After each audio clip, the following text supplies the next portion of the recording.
I have nowhere to go. May I impose upon your kindness for shelter?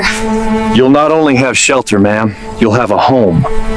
The first time Callum Reed saw her, she was standing at the edge of his fence line, as if she wasn't sure she had the right to step any closer. Sundown bled gold across the Wyoming sky, dust rising in quiet spirals from the long cattle drive that had just ended. Callum wiped sweat from his brow and noticed the stranger's black dress first, too heavy for summer, too somber for a town that had long since forgotten how to mourn. She looked out of place against the wide stretch of the Reed Ranch, delicate but not fragile, tired but not broken.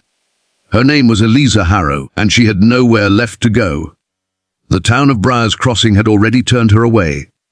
Not cruelly, just cautiously. A widow without family meant responsibility. Responsibility meant gossip. Gossip meant trouble.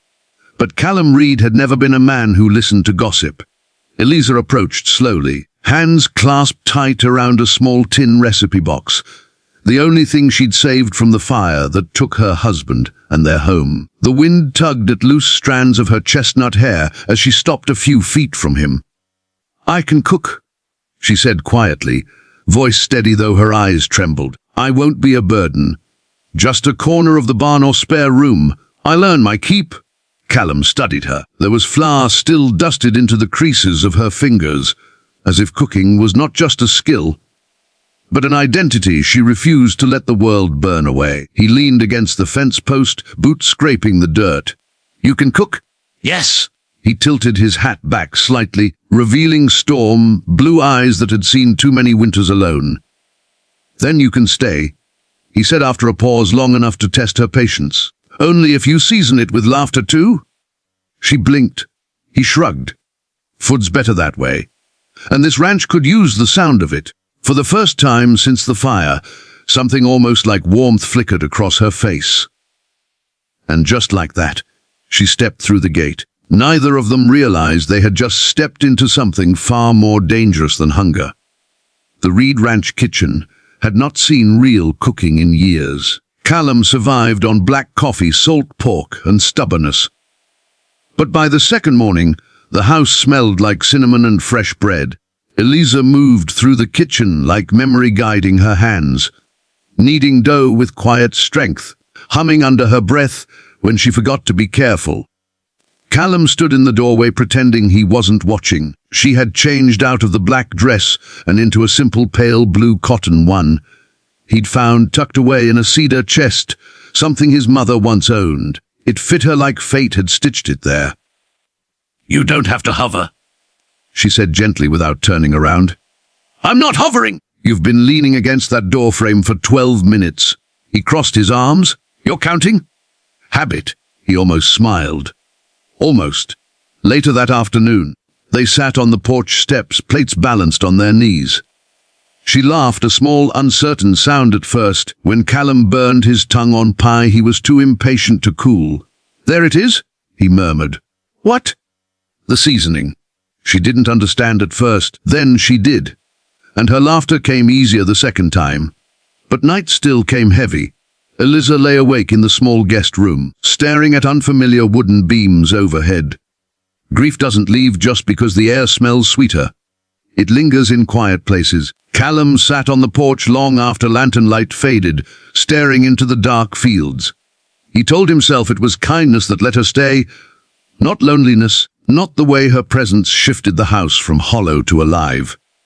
Not the way he already feared the day she might leave. The storm rolled in without warning. Black clouds swallowed the horizon, thunder splitting the sky like old wounds reopening. Cattle panicked. Fences rattled. Briar's Crossing disappeared behind sheets of rain. Callum was halfway across the pasture when lightning struck a nearby oak, sending the horses into chaos. Eliza saw it from the window. Without thinking, she grabbed his old oilskin coat and ran into the storm. Mud clung to her skirts. Rain blinded her, but she found him struggling with a spooked mare near the broken fence line. "You shouldn't be out here!" he shouted over the thunder. "Neither should you," she shouted back. The absurdity of it would have been funny if fear wasn't clawing at both of them. Together they worked, steady hands, shouted reassurances soaked to the bone.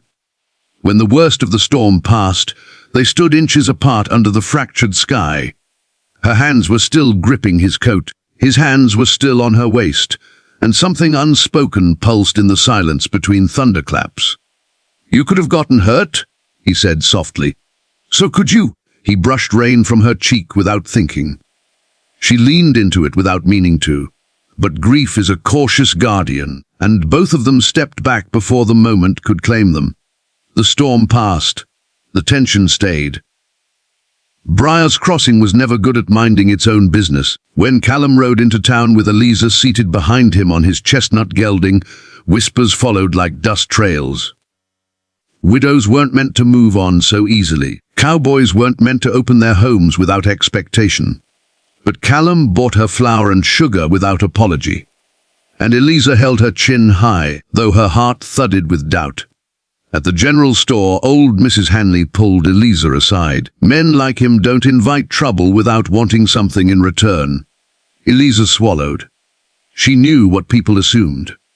That shelter came with conditions. That kindness was currency. That laughter had a cost. That night she packed her recipe box again. Callum found her near the gate at dusk. "You leaving?" "I don't want your reputation ruined because of me." He stepped closer, jaw tight. "My reputation survived 20 years of stubbornness. It'll survive caring about someone." The word hung there, caring. Her eyes glistened. "You deserve someone whole." "So do you?" The wind shifted. And for once, neither of them stepped back. Grief isn't competition. But it's honest. They sat at the kitchen table long after midnight, lantern light flickering between them. Eliza told him about the fire, about holding her husband's hand as smoke swallowed the walls, about survivor's guilt that followed her like a shadow. Callum told her about burying his parents within a year of each other, about building walls so tall no one could climb them. "You think laughing means forgetting," he said quietly. "It doesn't. It means you're still here." Her tears fell silently. He reached for her hand. This time, she didn't pull away. "I don't need you to replace anything," he said. "Just stay. As you are." And she realized something breathtaking. He wasn't offering rescue. He was offering partnership. Summer deepened, fields turned gold. The Reed ranch no longer echoed. It breathed. Elise opened her recipe box one morning and added something new, a folded scrap of paper labeled "Callum's burnt pie, extra sugar." He caught her writing and shook his head. That wasn't burnt. It absolutely was.